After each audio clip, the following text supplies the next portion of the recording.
देखिए इस वक्त सबसे बड़ी खबर बता रहा हूँ, सुपरस्टार मनी मेराज कॉमेडी स्टार पहुंचे हैं अभी अभी। बहुत अच्छे, आप लोग से क्षमा चाहते हैं कि थोड़ा लेट हो गया भाई मेरे। तो चलिए थोड़ा आगे बात किया जाएगा। देखिए चलिए चलिए, मैं चाहूंगा कि पीछे पीछे कैमरामैन लगातार फोकस करते रहें।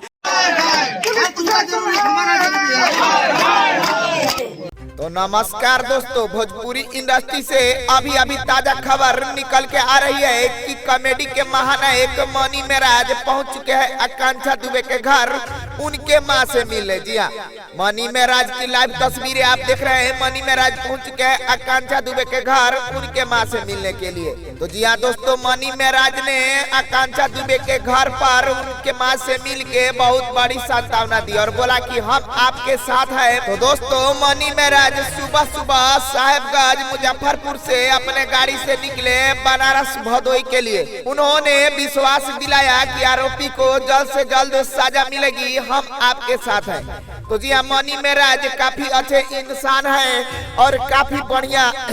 तो दोस्तों, मनी मेराज जितने अच्छे इंसान हैं उतने अच्छे कलाकार भी हैं। तो दोस्तों, ये जानकारी कैसी लगी? अगर अच्छी लगी तो हमारे चैनल को लाइक शेयर सब्सक्राइब जरूर कीजिएगा। मिलते हैं अगले वीडियो में, तब तक के लिए नमस्ते नमस्कार।